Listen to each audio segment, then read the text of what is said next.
Hello, everybody, and welcome to TWIG number 119. You have myself, Joe Kim, aka Deep Gaming Value, calling those stocks. We have Eric Kress, Adam Telfer, and Mishka Katkoff. And today we are going to be talking about four different articles. First, why did AppLovin buy Adjust by Mobile Dev Memo? Second, EA buys Glu, which has been basically covered by every single gaming publication out there. Third, Embracer Group acquires Borderlands maker Gearbox Entertainment for $1.3 billion from VentureBeat. And finally, our own Deconstructor of Fun podcast has released predictions, shooters, and marketing. How you guys doing? All good, man. There's so much news going out there. It's almost like overwhelming. It's crazy at times. Week.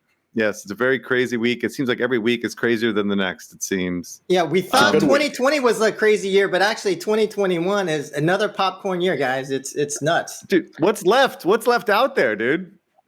It's bottom of the barrel type time right now. Nothing. Just a moment ago, Cyberpunk developers CD Projekt got cyberpunked, right? They got like cyber attacked or something like that. Oh, really? Did you see that? I actually tweeted about that and somebody said it's not funny. All right. Well, in any other things going on, or should we just jump right into updates with Adam? I don't know. Well, I have a quick update. Go ahead. Yeah.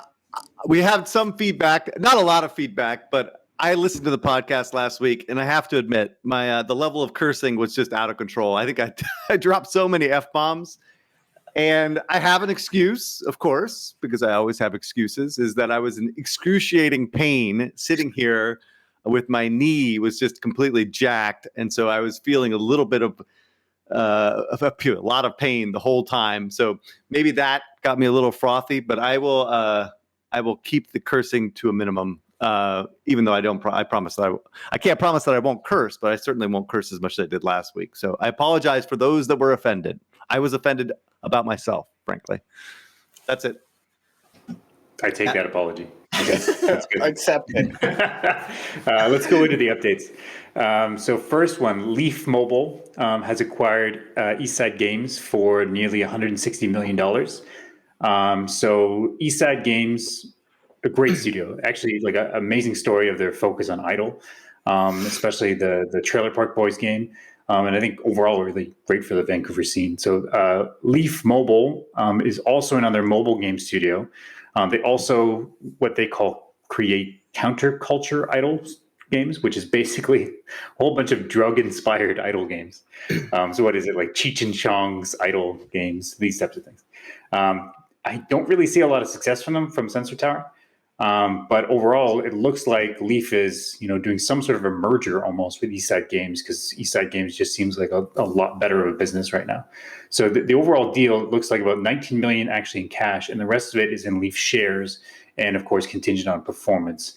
But then Jason Bailey, who was the chief product officer of Eastside, has now been appointed as the chief revenue officer of Leaf, and is now director to Leaf's board.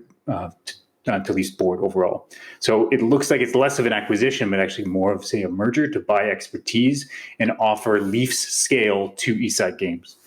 Because I think Eastside Games is, clearly operating some very successful idle games with a very similar target demo.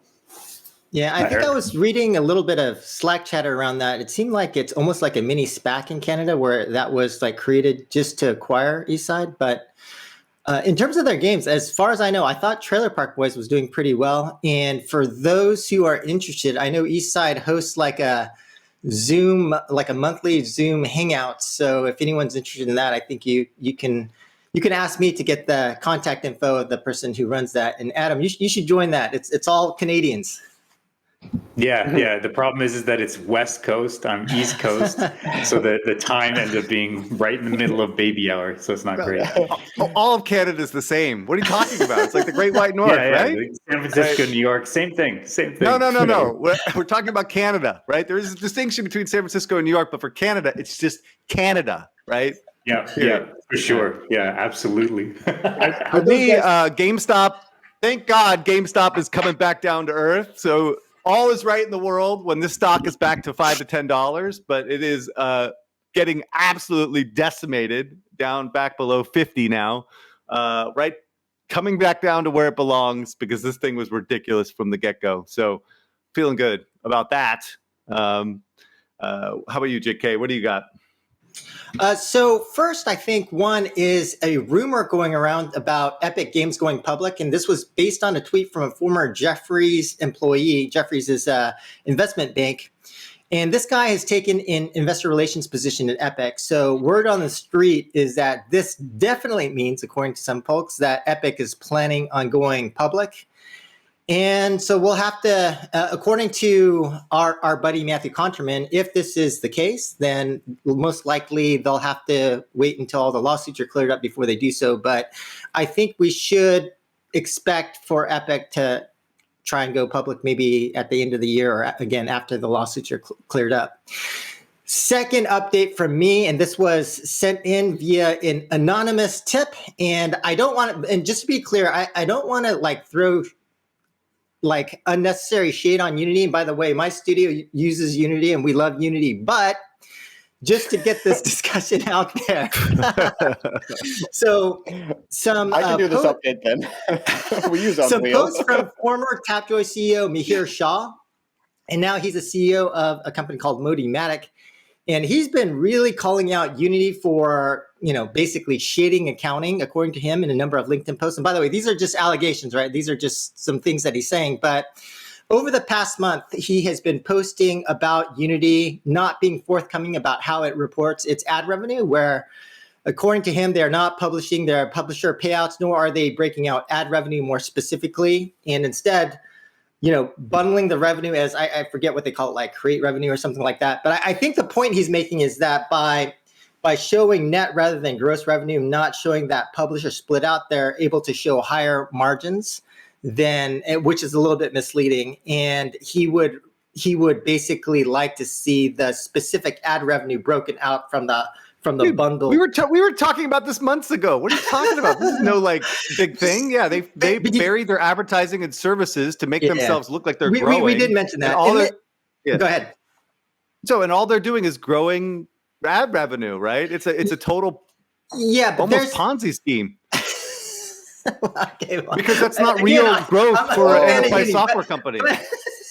But the posts are like pretty crazy, like criticizing John Riccatelli specifically, and he basically says they will never be profitable and things like that. So the posts are a little bit over the top, even for us. They're over the top. So no, but anyway. John Riccatelli is a freaking genius, dude. Don't get me wrong. The guy is ice to Eskimos, man. And so I think he sold a bill of goods, and he's going to have to live up to that. And we'll see what happens when IDFA crushes them, and then when they can't grow their revenue top line anymore because no one wants to use Unity. Anyway, this stock is on a tear. I've never heard of ice to Eskimos. All right, but yeah, okay. Let's move on. Let's move on to happier topics. So Chris Petrovic, who was on this podcast, great interview by Cress and Kim. Former head of Zynga's Corp Dev joins FunPlus in their new Switzerland HQ. So this kind of leads to probably FunPlus doing a lot of acquisitions, probably in EU and Middle East in 2021. So that will be very interesting. It was a nice blog post because Chris just posted a long blog post when he left Zynga, like, a lot of work, yada, yada, yada, been a lot of traveling. So we're going to move to Oregon. Like, wait, another blog post. Think I'm going to Switzerland. It's pretty nice out here. But I think great move from FunPlus. And as we've covered in the predictions, FunPlus is, I think it's already bigger than Supercell in terms of revenue. So it's a big company and really massive growth in 2020 and looking to grow this year. So probably very interesting acquisitions that they're going to make. Yeah, and I have to say, it all started with this game called King of Avalon that was led by this really genius dude. All right, on to the next move. So, but by the way, word on the street is that they're not done. There's actually some other big names that are going to be rolling over to FunPlus, but that's the word on the street. Anyway, moving on. Yeah, FunPlus is fantastic. I know the guys listen to this podcast, so. Great hire from them. So the second update that I have is hold on we can't objectively though they are living in the world of user acquisition arbitrage, right? And so like they're like staring down the barrel of a gun right now with their games and any type of probably the games that are in development. So they have to expand outside of core 4X, and so this makes total sense to hire someone like Chris to fucking boil the ocean, and I used a curse word, boil the ocean to like find new opportunities for them to grow, right? Because I think their current portfolio is going to have some challenges going forward. So exactly, 100% right. So their current mobile portfolio is very much heavily on 4X, especially State of Survival being their biggest game that grew in 2020. The good part about those games, the DAU is relatively small, and even after you cut off the user acquisition, the revenues are quite stable. We've seen this with Machine Zone's legacy portfolio that is making a ton of money still.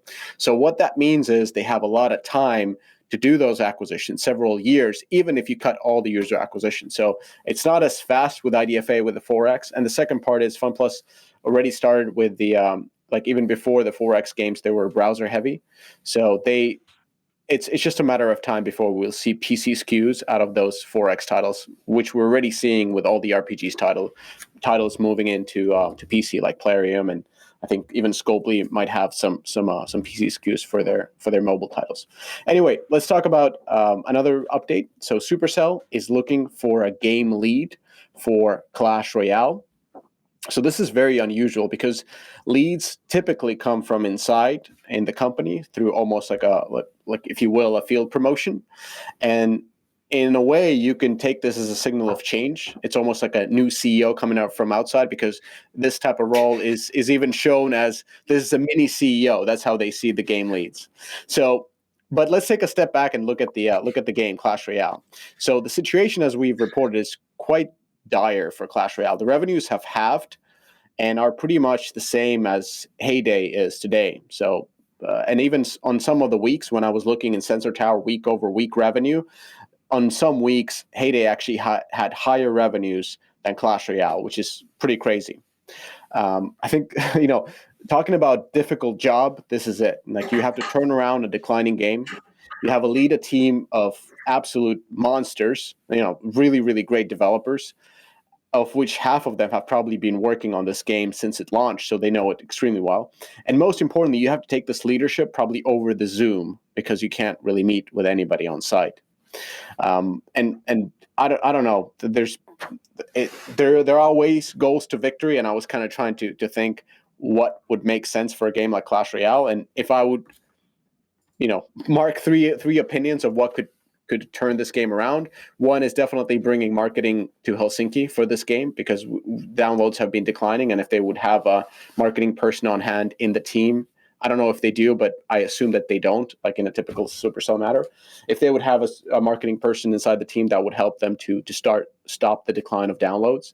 The second part is of course boosting the live ops. We've been talking about this a lot, but they need more content for their battle pass, and they need more game modes. And those two together, you need to have a bigger team, either internally or an outsourced team, that can help them to churn out way more content, and through that improve monetization and as well as retention. And third thing is probably looking at geographical excellence with perhaps dedicated servers and even local growth teams.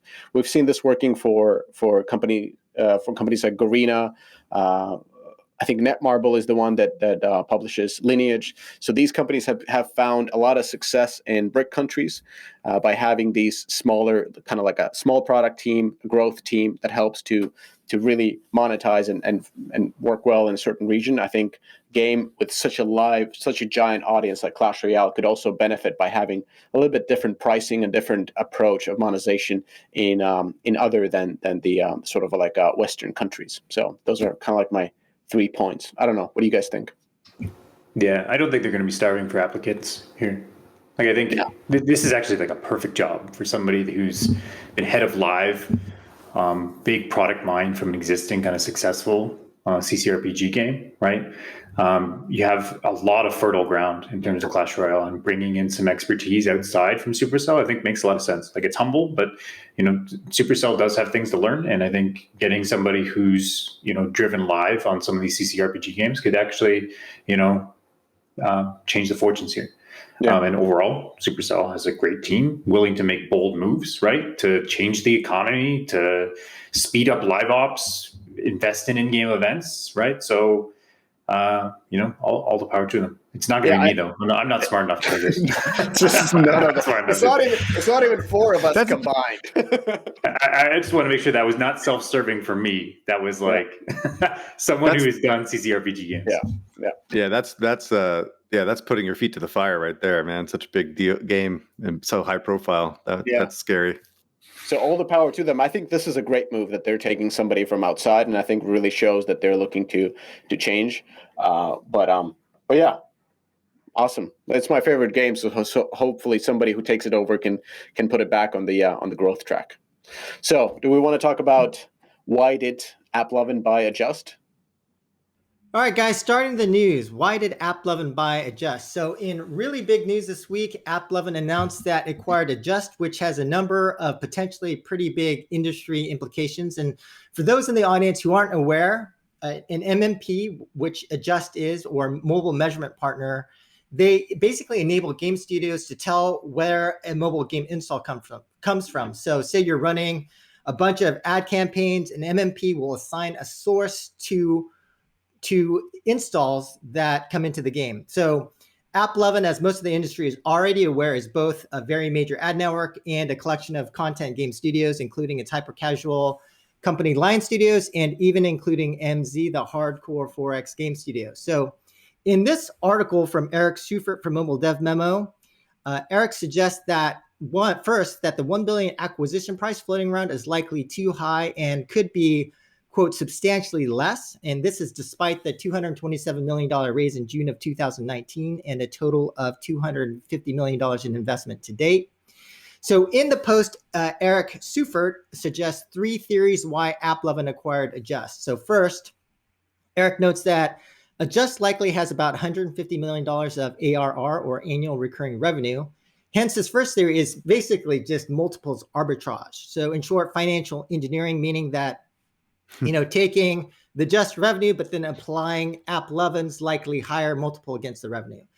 His second theory is more around building an internal cross-promo infrastructure. So he's suggesting that if AppLovin can probabilistically attribute installs across their owned games network, so basically he's suggesting you can do better cross-promo in-network without having to do everything under, let's say, a single App Store account via IDFV, because you're basically doing that probabilistic attribution across games and data that you have in your own data.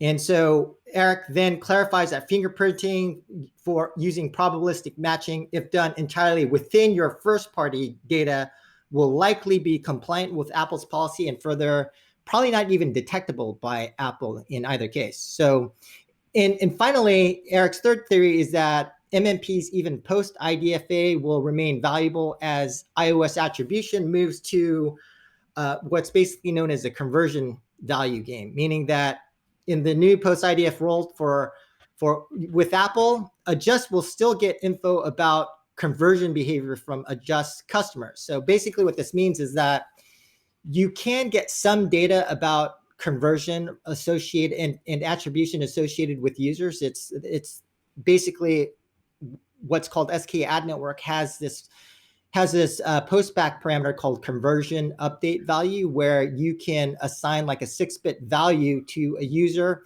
but it's only very early data, like within the first 24 hours. So my take on this is that AppLovin has not had the best history or reputation in terms of customer data, and I won't dive too much more deeply into that, but I would say that there are a lot of people nervous about AppLovin's access to all of the Adjust data.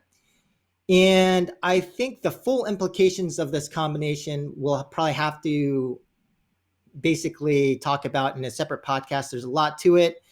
But my own take as far as Eric's theories is that there's a lot of truth to his theories, but I'd probably differ a little bit in a few areas though. First, I do think it is a major pain in the ass to switch attribution providers, but I do think AppLovin will lose some future attribution business, all else being equal, just because there is that risk. And I do think even some current customers, I don't know how much, maybe not a huge number, but certainly some of their existing competitors will likely jump because they will be afraid that AppLovin will use their data to compete against them. oddly, some companies that they have already competed against, like Playrix, the word on the street is that in some cases they don't even care anymore, because once they have your data, it's like, at that point they already have it. So the rumor is that Playrix would wants to actually get AppLovin ad inventory, but they just can't.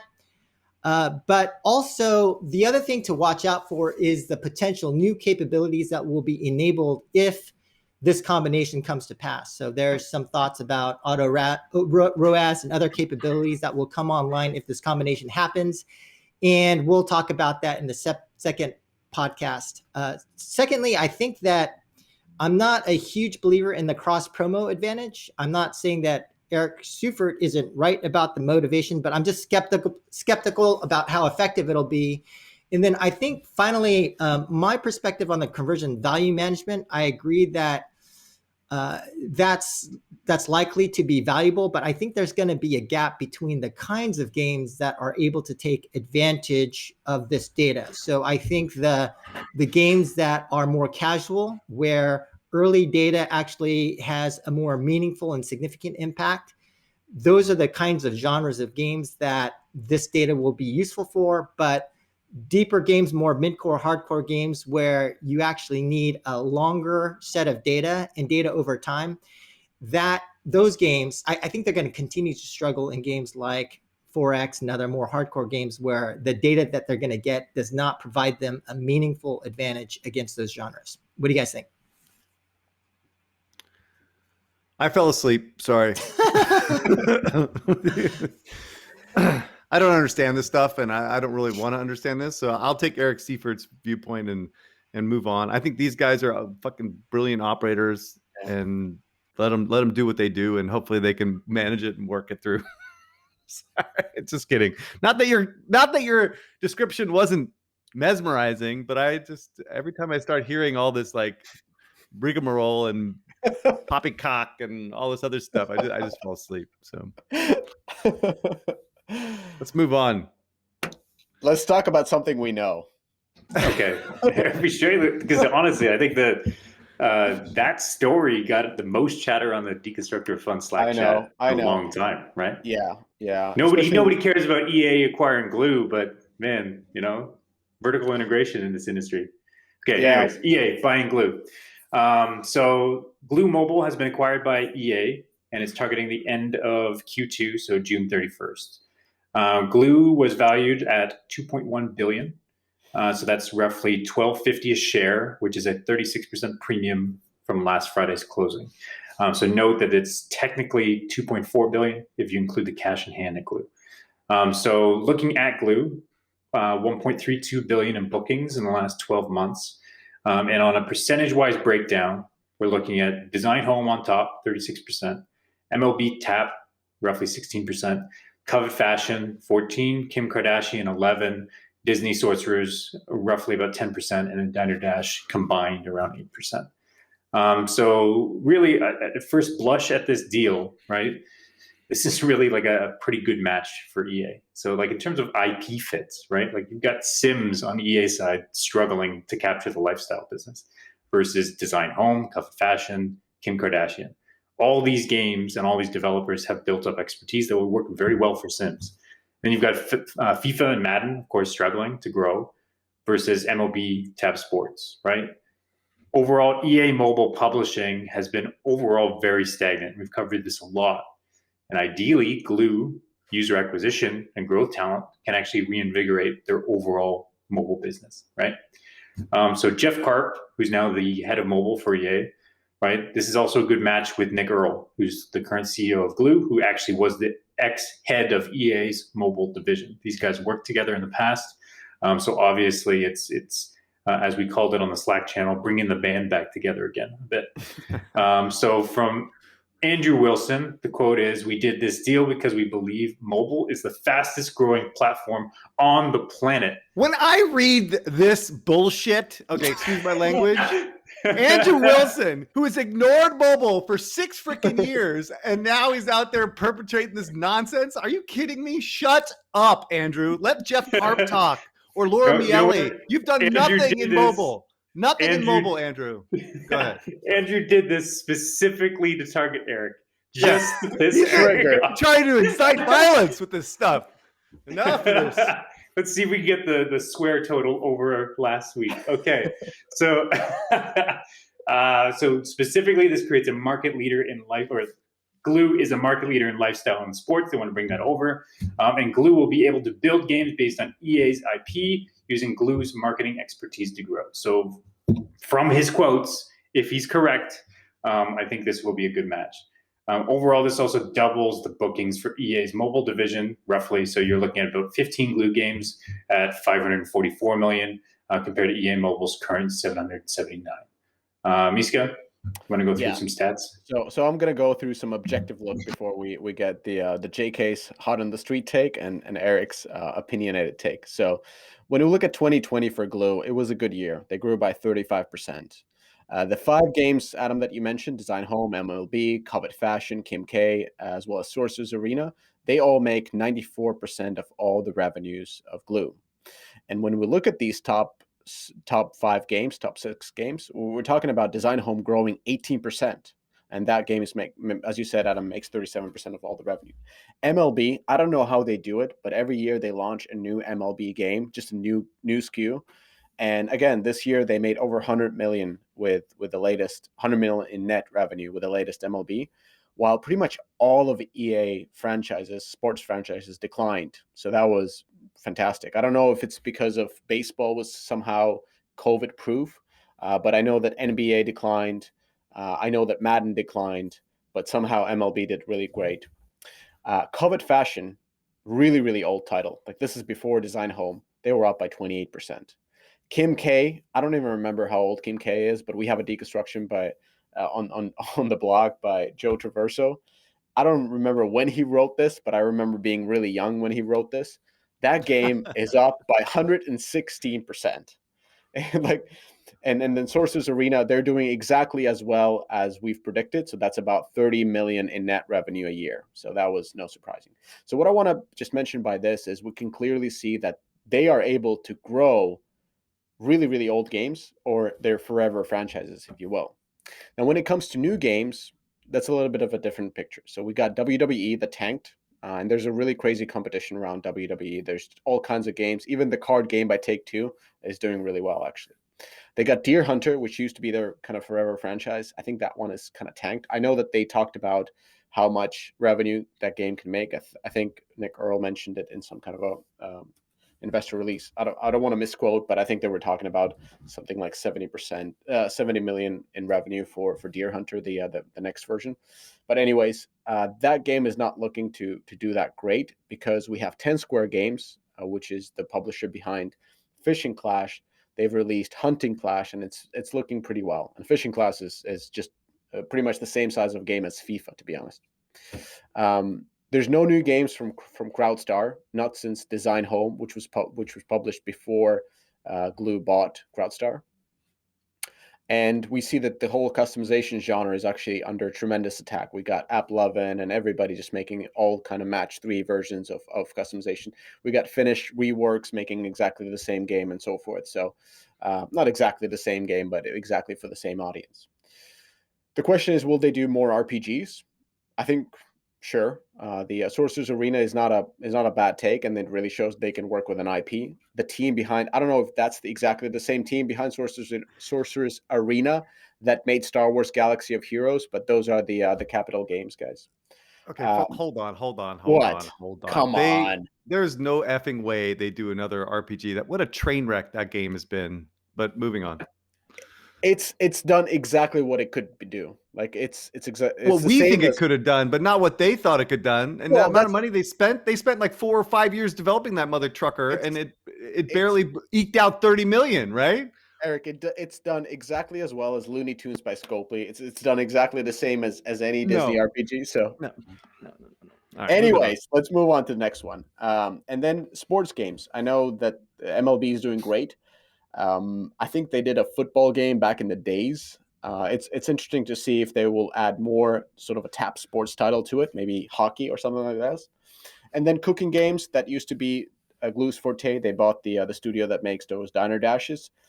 It's an okay genre. It's not groundbreaking, but it kind of fits that big fish where Jeff Karp is coming from to EA. They've had a lot of success with cooking games, and it could be a very profitable sort of a smaller genre. So my kind of a verdict is that in order to be a great publisher, you have to know live ops. You have to know how to grow a game. You have to have the resources to grow games. You have to have a genre mastery in the genres that you are focusing on. And you also have to have a diversified portfolio so that you're safe when the market is changing and the audience is moving. Based on these four things, Glu is actually a very good publisher. They can grow, they can launch, they can operate. Come on. They have the genre mastery in the sports. They have it in customization, and they have a very diversified portfolio of forever franchises, if you will. They know how to work with an IP. They know how to run multiple studios, and they know how to ship games. So, it's a good publisher, and it's good that EA bought them. But as a fun fact, I kind of went back to our podcast about Glu way back, like a couple of years ago. Know what he's talking about. When we were running the verdict on Glu, and back then, I think it was Nick Earl and Acquires. They were talking about their new strategy, which is like forming these cells in San Francisco. That they didn't name it cells, but basically they were talking about Supercell strategy, and we kind of reviewed it and said that wouldn't work. Well, it didn't work, but it doesn't matter. They still won the game. So congrats to Glu. I think they did a lot of right things, and that's the result. So now, you guys, you can go and dunk, but I think it's a good company. Mishka, you got to start paying attention, dude. I mean, I don't know where you've been for the last year. Like, we've been talking about this ad nauseum, dude, and you're like talking nonsense. But go ahead, JK. I'll get mine in a moment. Yeah, I think. Well, I do think that. Well, first, congrats to those guys. I think for anyone who's been following the podcast, we've kind of dropped hints that this is coming. Folks on the Gamemakers newsletter know what's in the Slacks, knew what's going on. But I think, Eric, if we might want to do. I don't know if you're still up for it, but if we want to do a deep dive on that as a separate podcast, we can talk about how this was more predictable and kind of what the potential implications are. But yeah, sure. Go ahead, Eric. I'll hand it to you. I honestly, I think everyone who listens to me is going to be very, very disappointed in my take on this, because at the end of the day, I think this was actually a really good deal for both EA and Glu, right? I hate to say it. Now, you have to ignore valuation completely, because if you go down that route, you will go insane, right? But hashtag ignore valuation is my kind of new mantra right now. But this deal makes sense, right? Because why is it good for EA? Because it almost doubles the revenue in mobile in one shot. Jeff Karp shows that he has muster with this bold acquisition of a bunch of franchises. It adds baseball to soccer and football, and a couple forever franchises, including Design Home, which are maybe in decline, but nonetheless, it just adds some chutzpah to the overall business for EA. And then it makes Andrew, who's freaking ignored mobile for like 20 years, finally feel like they're actually doing something in mobile, right? So good for EA in that sense. Now, it's obviously good for Glu, because Glu is like staring down the barrel of a freaking gun, right? They have nothing in the pipeline that matters. They have a declining franchise in Design Home. They had IDFA, which they are totally not prepared for, because Nick's comments like, it could go up, it could go down, it could stay the same. We don't know what's going to happen with IDFA. That kind of sums up his potential position. And then at the end of the day, when your future is filled with risk, what you do is you try to sell, right? So the reason I've been saying on and on and on is things like Zynga and EA and Take-Two and Activision are never going to be for sale, is because the future looks bright without getting sold. They can drive more shareholder value by staying independent than they could if they got sold for a 20% premium today, right? That's basically the calculation that boards make all the time, right? And Glu was not in this situation. They could not increase shareholder value from where they are. They were fully valued at this rate. They get some premium, and everyone's freaking happy, right? And then the other thing you have to keep in mind with all this stuff is, because this transaction was evidently contemplated late last year. Zynga was involved, most likely. Other publishers were involved.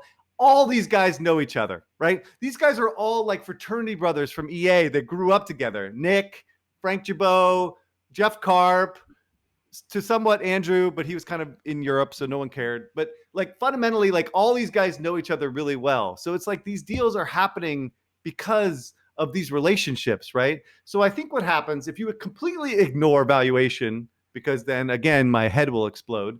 I think this deal makes sense, right?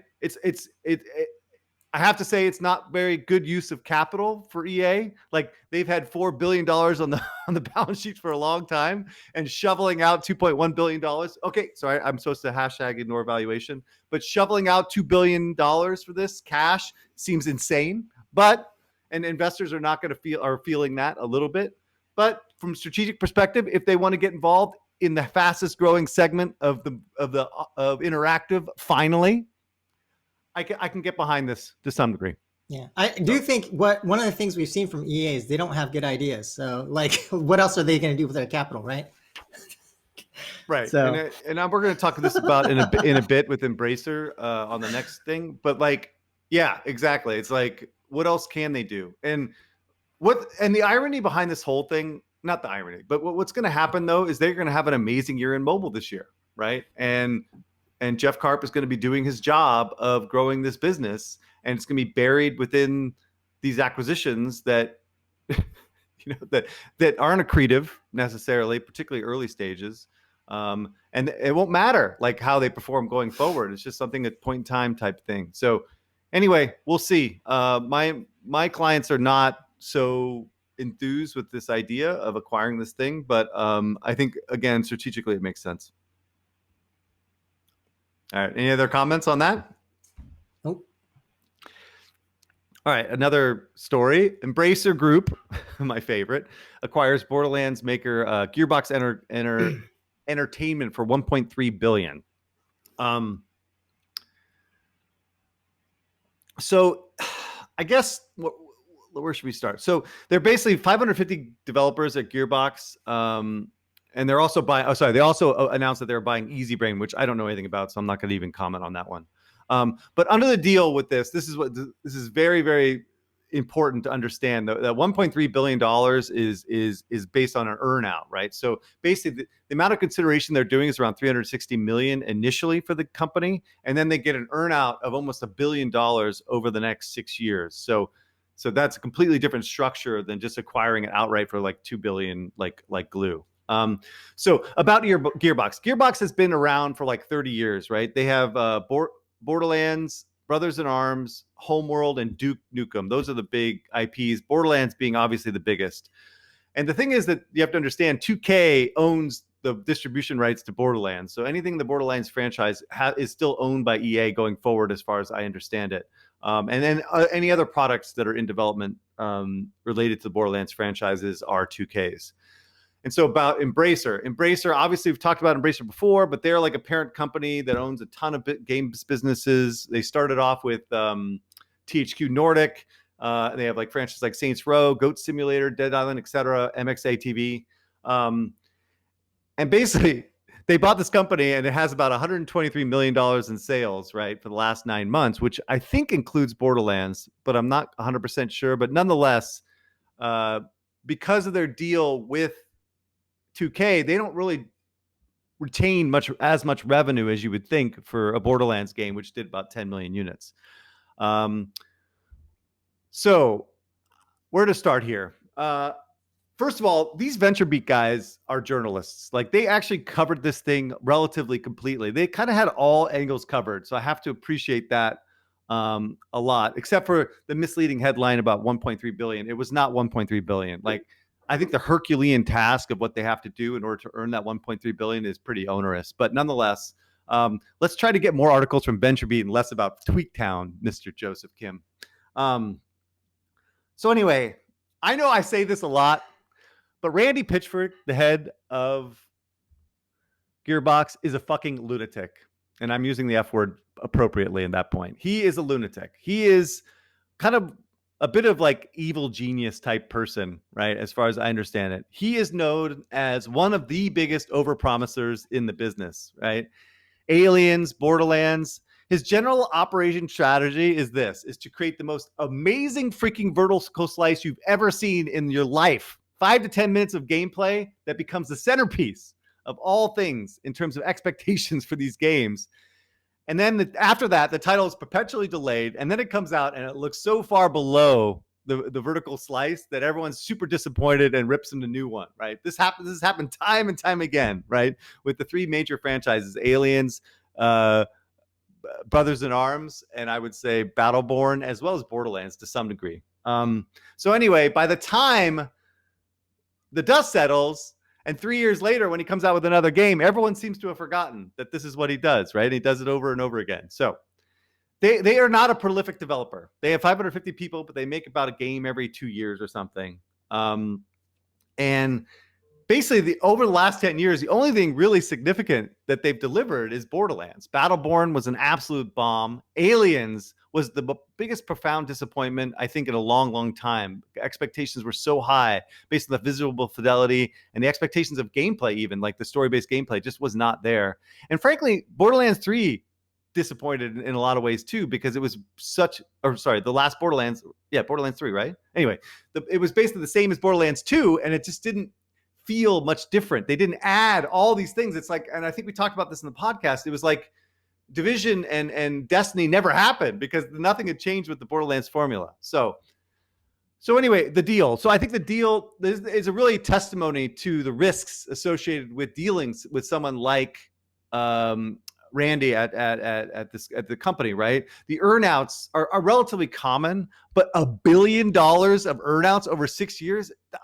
I've never heard that before. That's insane, right? And I guess the issue here, though, is like, how in the hell are they going to drive that much value from this asset over a 6-year period without like owning the major game that they have, which is Borderlands, which is going to be owned by Take-Two. So where's their incentives? Their incentives are to build new IPs that Embracer is publishing because they would make more money from that in theory, right? So this is going to be a real challenge for them, exactly what they're going to be working on going forward. So I guess the assumption is the SKU plan is strong enough to generate that much money that's giving an earnout of $1 billion, but as far as I can tell, there's no way that the company's ever done that in the past. So your expectations are pretty high for what they're working on.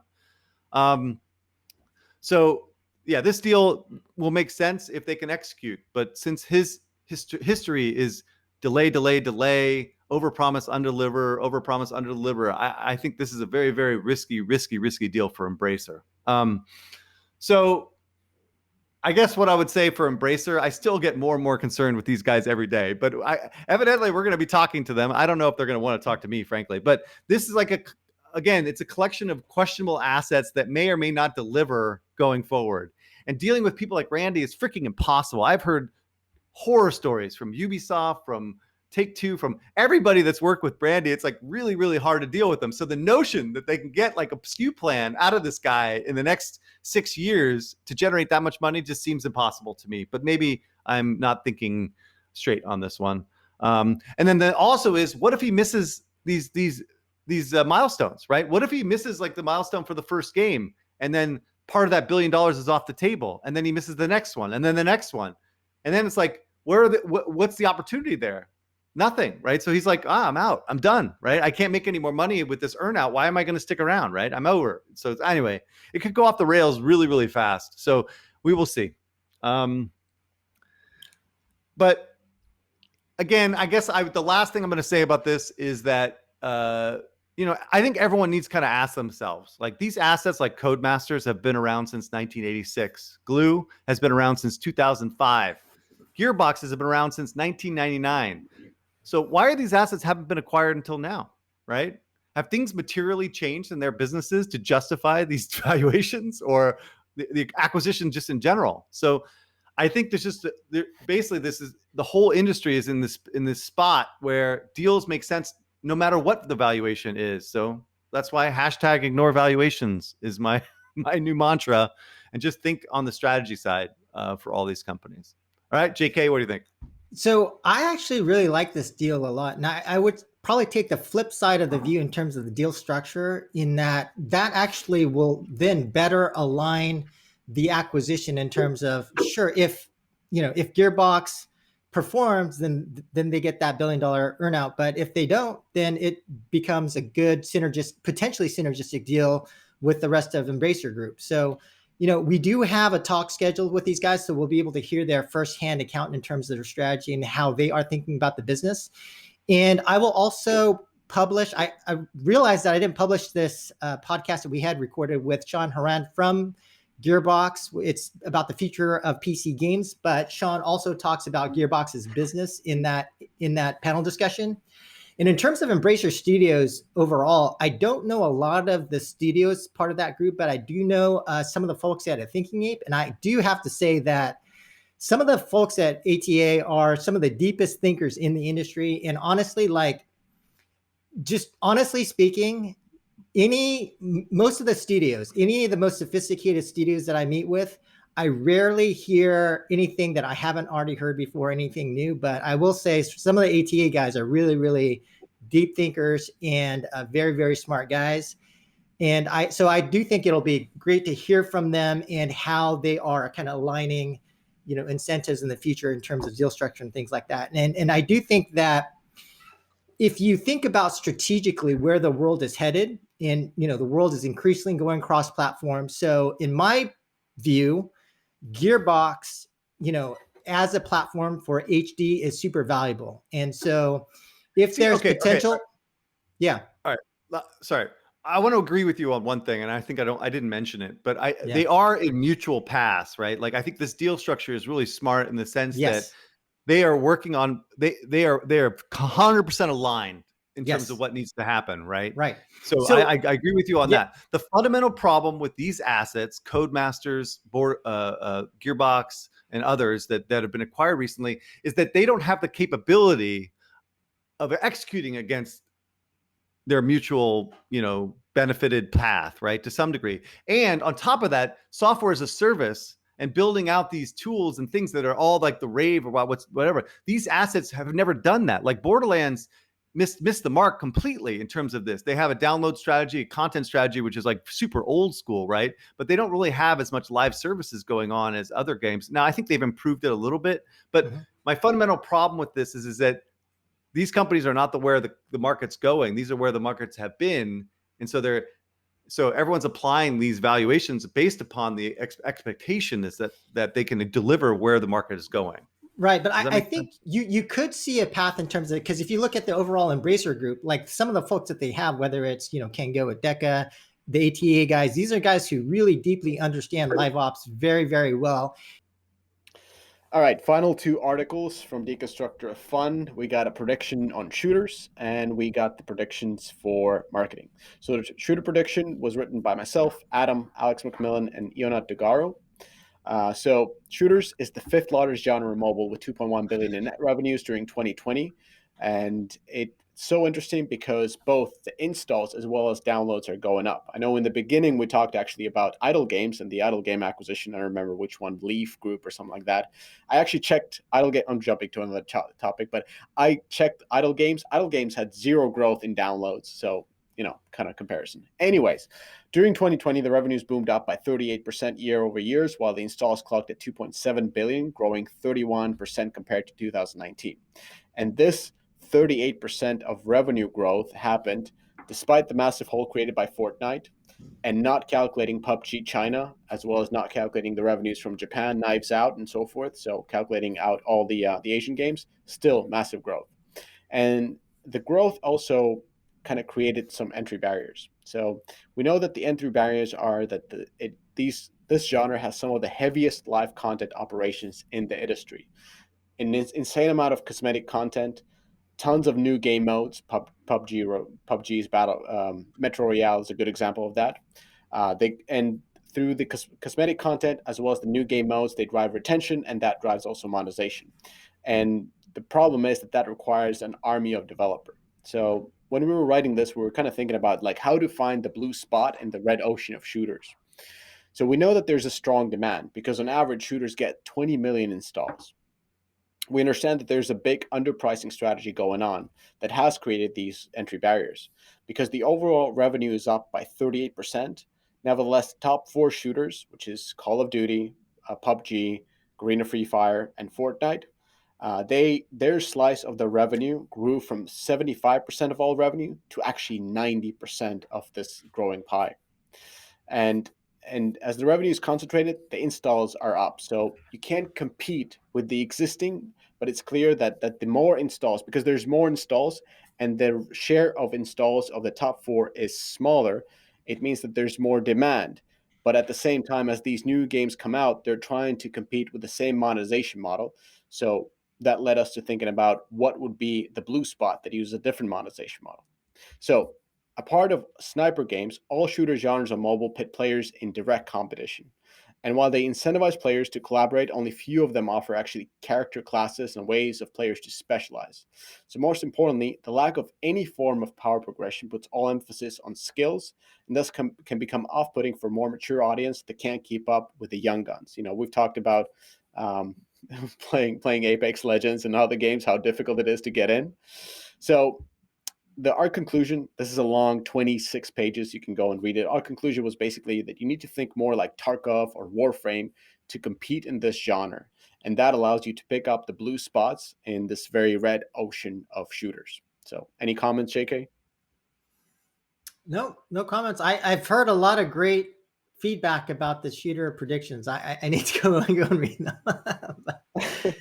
I don't know if you're really interested in shooters. So, but if you are, this might be an article that you want to dive in.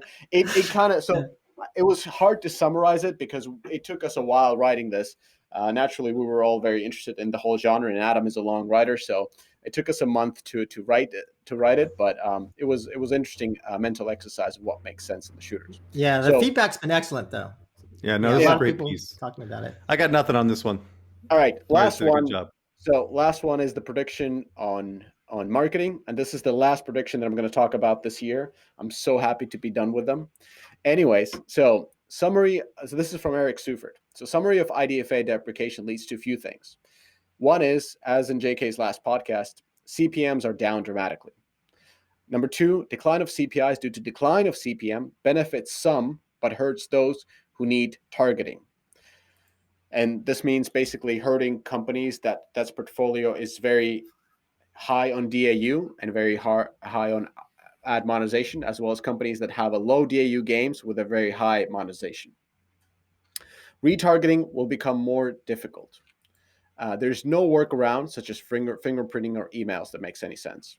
This also doesn't mean that free-to-play games is at risk, but profile-centric acquirers are at risk. And finally, Google will follow suit and revoke access to the Android advertising identifier sometime in the future. We don't know quite when, but this is the prediction. So Eric kind of underlined 3 key strategies for gaming companies, and not strategies, but 3 key trends that to keep in mind. So number 1 prediction is that IPs are back. And of course, this leads to these because it's harder to target, but if you know an IP, you know a certain audience, and it makes it easier to target that. The number 2 reason for this is that entertainment companies are desperate right now. They haven't been able to push their entertainment content for a while because of all the lockdowns. There's no movie theaters and so forth.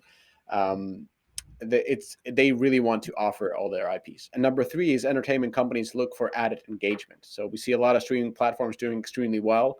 And I know I talked about Mandalorian in one of these podcasts. You guys went crazy when I suggested a Mandalorian or a Star Wars fighting game.